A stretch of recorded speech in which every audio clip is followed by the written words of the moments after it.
Esta es la última parte del seminario número 13. Vamos a hablar de adaptación a una atmósfera hipobaríca. La mitad de la masa de la atmósfera terrestre se encuentra en los 5.500 metros inferiores. Otra cuarta parte está entre 5.500 y 11.000, y así sucesivamente, cada 5.500 metros de altitud, la atmósfera disminuye a la mitad su masa y su presión. Esto provoca que a medida que ascendemos en la altitud, esto está en las abscisas de ambos gráficos, aquí en metros y aquí en pies, la presión barométrica desciende.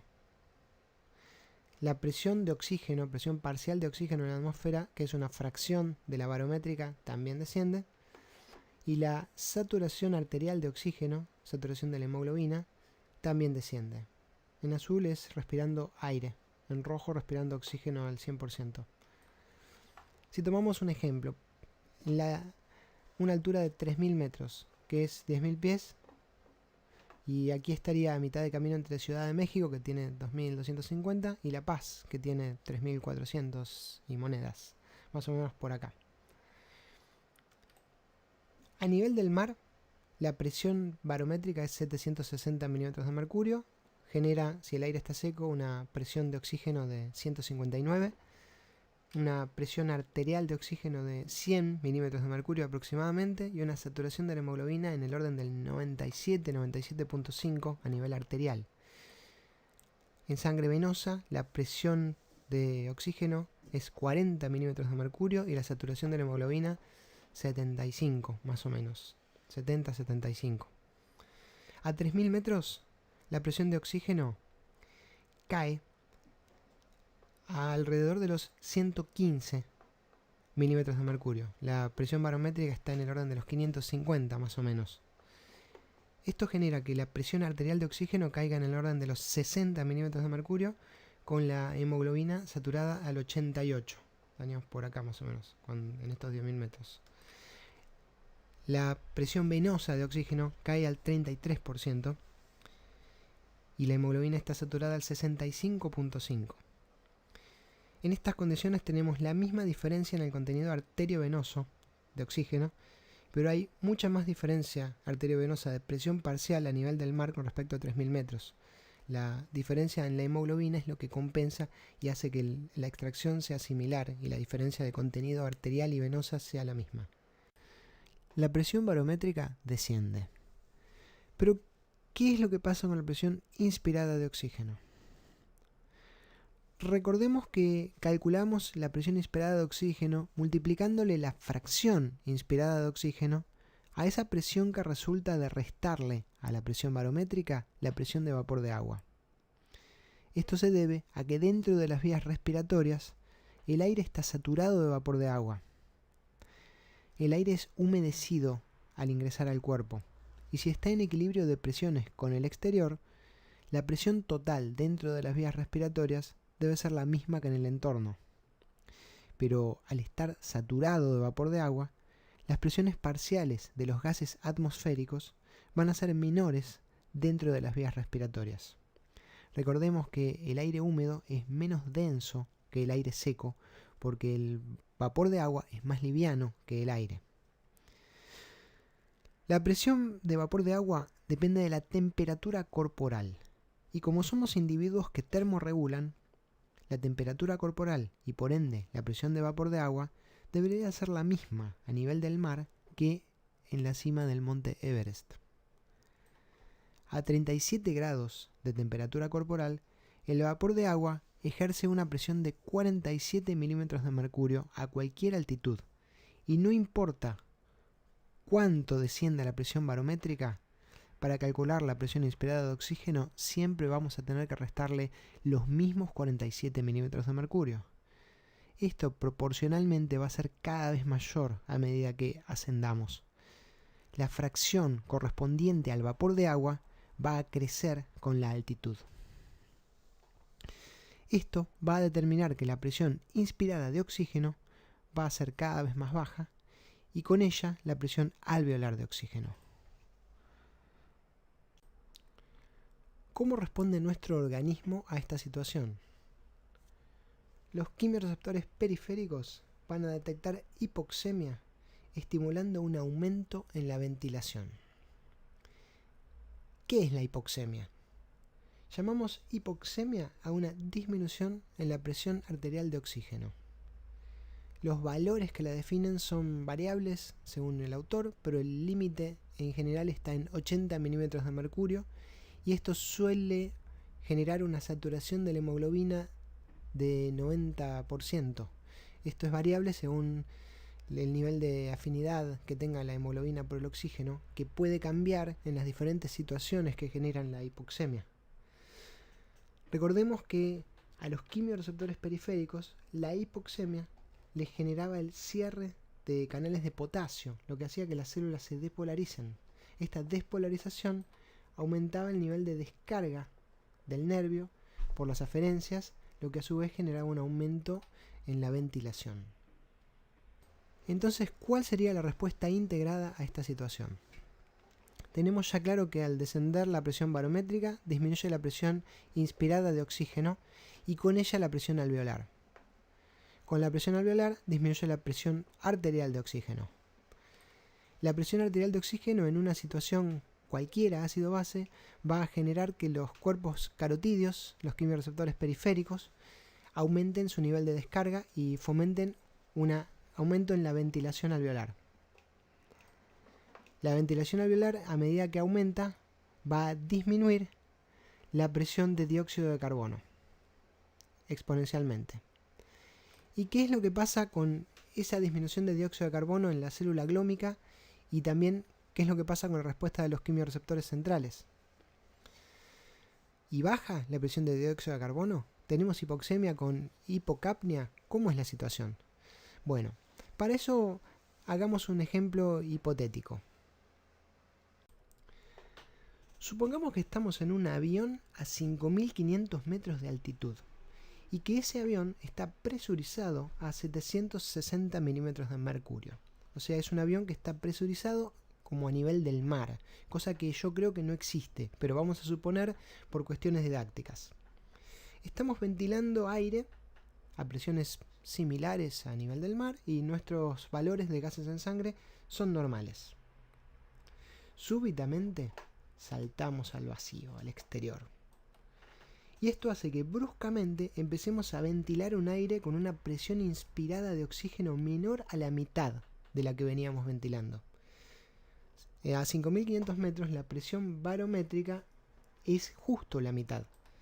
Pero como para calcular la presión inspirada de oxígeno tenemos que restarle siempre esos mismos 47 milímetros de mercurio, consecuencia de la presión de vapor de agua a 37 grados, eso proporcionalmente es mayor, por lo tanto la presión inspirada de oxígeno cae a menos de la mitad. Y esto genera que la presión alveolar de oxígeno caiga también notablemente. ¿Qué es lo que hace el cuerpo ante esa disminución en la presión alveolar de oxígeno? Bueno, cae la presión arterial de oxígeno también, por lo tanto los quimiorreceptores periféricos aumentan su nivel de descarga, aumentando la ventilación.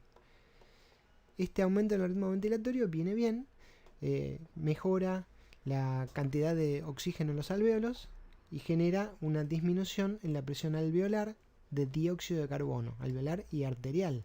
Si aplicamos eso a la ecuación del aire alveolar, vamos a ver que eso genera un aumento en la presión alveolar de oxígeno. Pero esta situación genera otros efectos que también cambian la actividad de los mismos quimiorreceptores. Por un lado, la propia célula glómica también responde al pH y a la presión de dióxido de carbono, y responde a estas cosas de manera independiente. Y si se alcaliniza la sangre y disminuye la presión de dióxido de carbono, la respuesta a la hipoxemia es menor. Eso es aquí la curva roja que vemos acá.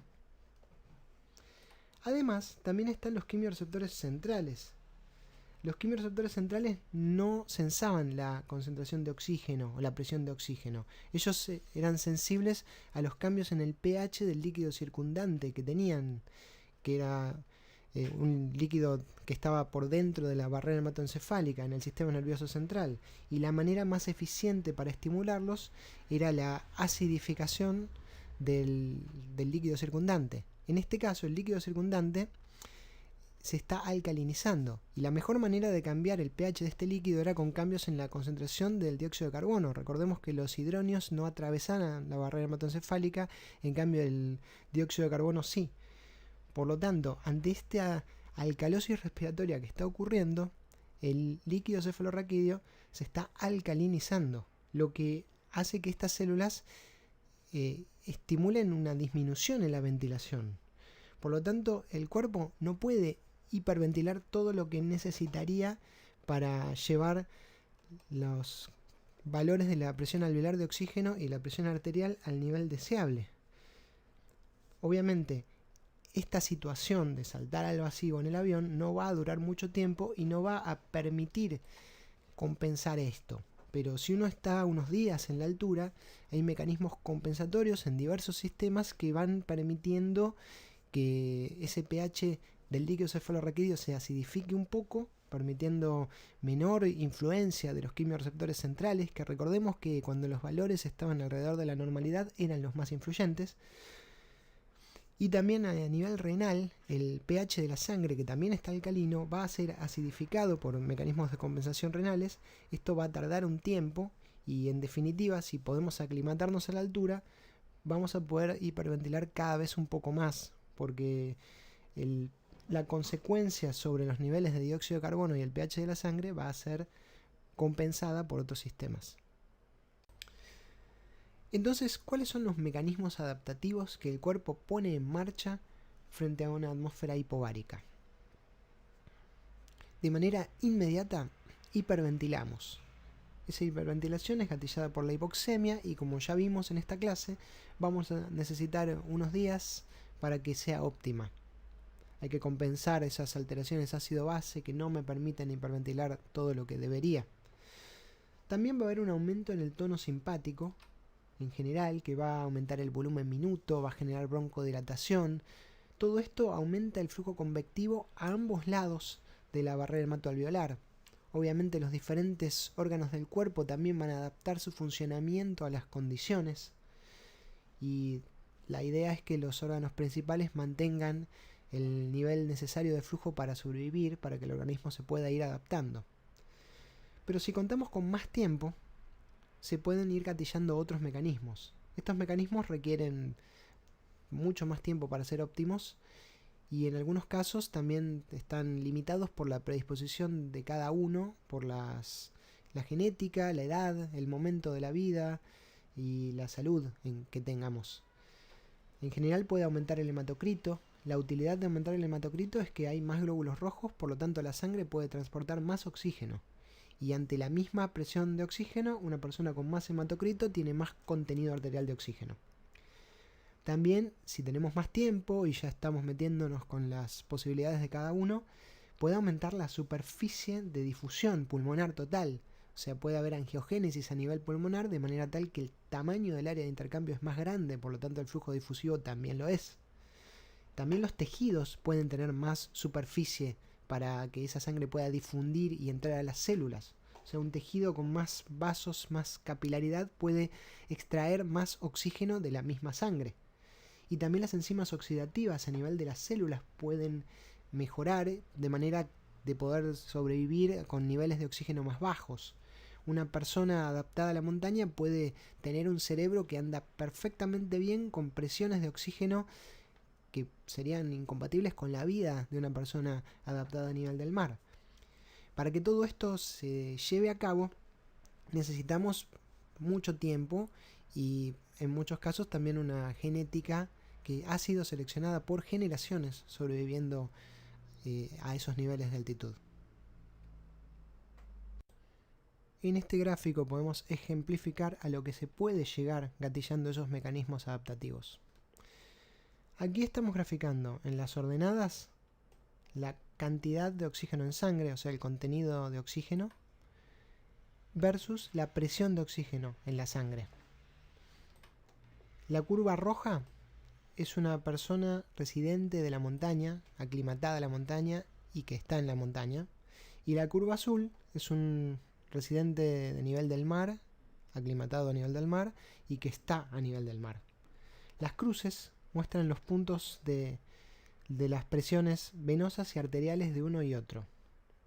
La presión arterial del montañés, con el contenido de oxígeno en sangre arterial, y la venosa, y comparada con la del hombre del nivel del mar. Nótese cómo, gracias a estos mecanismos de adaptación, el hombre de la montaña tiene contenidos de oxígeno similares o incluso superiores a los del hombre que está a nivel del mar, y con presiones de oxígeno muchísimo más bajas. Imaginemos qué pasaría si el hombre de la playa se fuera a la ciudad del de la curva roja. De repente estaría encontrándose a nivel arterial, suponiendo que pueda tener estas presiones de oxígeno, porque para esto tiene que hiperventilar, y ya vimos recién que no es tan rápido ni sencillo hiperventilar todo lo que se requiere de entrada. Suponiendo que pudiera tener estas mismas presiones que tiene el montañés en sangre arterial, se estaría encontrando con que a nivel arterial tiene menos presión de oxígeno que la que normalmente tenía a nivel venoso. En estas condiciones, la hipoxia tisular es muy probable y va a ser muy complicado que esta persona pueda tener un rendimiento normal, incluso en actividades que no demandan ningún tipo de exigencia metabólica. Repasemos brevemente cómo cambia la afinidad de la hemoglobina por el oxígeno en diferentes situaciones ácido-base. En un estado de alcalosis respiratoria, cuando la presión de dióxido de carbono disminuye y el pH aumenta, tenemos esta curva verde. Vemos que la curva de la hemoglobina se desplaza hacia la izquierda, lo que implica un aumento de la afinidad de la hemoglobina por el oxígeno. Esto es bueno desde el punto de vista de la saturación de oxígeno a nivel pulmonar, la sangre se va a oxigenar más, pero es malo desde el punto de vista de la oxigenación tisular. La hemoglobina va a ser menos propensa a entregar ese oxígeno a los tejidos y podemos tener hipoxia y disminución en el rendimiento de la persona. Si analizamos el efecto del pH solo con presión de dióxido de carbono normal o del dióxido de carbono solo con pH siempre igual, vemos que tanto la disminución de la presión de dióxido de carbono como el aumento del pH independientemente provocan el mismo efecto desde el aumento de la afinidad de la hemoglobina por el oxígeno. O sea, los dos mecanismos o mediadores actúan independientemente, aunque en conjunto se potencian y la respuesta es mayor. Una manera de compensar esos cambios en la afinidad ocurre a nivel eritrocitario, y es el nivel de 2,3-DPG. El 2,3-DPG o difosfoglicerato es una desviación en la glucólisis anaerobia del eritrocito, en el metabolismo eritrocitario. El 1,3-DPG es un intermediario de la glucólisis y hay una vía alternativa cuyo nivel aumenta o disminuye en diferentes condiciones según la disponibilidad de sustrato, y también cambia con el pH eritrocitario, que aumenta o disminuye el nivel de 2,3-DPG. El 2,3-DPG disminuye la afinidad de la hemoglobina por el oxígeno, desvía la curva hacia la derecha. Bueno, en un estado de alcalosis respiratoria, el pH del eritrocito también se va a alcalinizar. Esa alcalinidad en el pH del eritrocito va a disminuir la actividad de la enzima que degrada el 2,3-DPG y va a aumentar también su síntesis. Por lo tanto, con el pH alcalino en la sangre, el 2,3-DPG se va a empezar a acumular dentro del eritrocito, lo que va a desviar la curva de la hemoglobina hacia la derecha, compensando un poco la alteración que había provocado la alcalosis respiratoria. La repercusión clínica de la altura va a tener directa relación con la capacidad o no de mantener la homeostasis en estas nuevas condiciones. Podrá haber desde malestares o molestias menores hasta enfermedades agudas o crónicas relacionadas con la altitud. Cuanto más lento ascienda y cuanto menos ascienda, más chances tiene de mantener la homeostasis.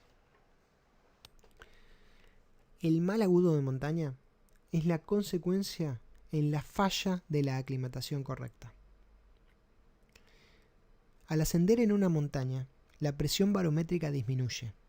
Con ella, la presión inspirada de oxígeno, pero también disminuyen la humedad y la temperatura. Sumado a la actividad física, que suele imponer la montaña, todo esto activa una serie de mecanismos adaptativos en los diferentes sistemas y órganos de nuestro cuerpo que deben mantener la homeostasis en estas nuevas condiciones.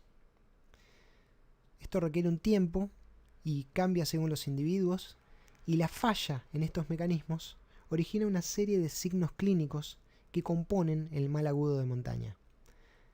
A estos signos clínicos hay que prestar mucha atención, porque a veces se presentan de manera muy solapada, como por ejemplo solamente un poco de falta de apetito, pero detrás de ellos se esconden serias fallas homeostáticas que pueden poner en peligro la vida. Y también en la montaña esto puede darse en el medio de un lugar totalmente aislado, sin señales de celulares para comunicarse ni pedir asistencia médica. Por lo tanto, hay que ir prestando atención a cada uno de estos signos y responder acorde al consejo de los especialistas. Si el mal agudo de montaña es leve, se puede seguir ascendiendo, pero hay que aclimatar, hay que descender un poco, hay que esperar unos días hasta que los signos se detengan. Y nadie sabe cómo va a responder el organismo de cada uno. Simplemente hay que prestar atención a esos signos y a la experiencia de otros. Cada vez sabemos más de fisiología en la altura. El hombre ha llegado a récords asombrosos. Un catalán, Kilian Hornet, hace un par de años subió 2 veces al monte Everest seguidas en una semana, creo que en 6 días, y sin oxígeno externo. Los récords son increíbles y los conocimientos de fisiología son cada vez más, pero no obstante, todavía no hay poblado humano que haya sobrevivido de manera estable a más de 5.000 metros, y a 5.000 metros los casos son excepcionales, en organismos genéticamente seleccionados, muy raro en la historia de la humanidad. Por lo tanto, si nos proponemos subir a una montaña de más de 5.000 metros, debemos saber que a esas altitudes solo podemos estar de visita por un corto tiempo. Nadie sabe cómo va a responder el organismo de cada uno. Podemos tener signos de mal agudo de montaña ascendiendo solamente 1.000 metros si estamos acostumbrados a nivel del mar, y hay que prestar atención a ello y obrar en consecuencia. De esta manera terminamos la clase. Muchas gracias por su atención.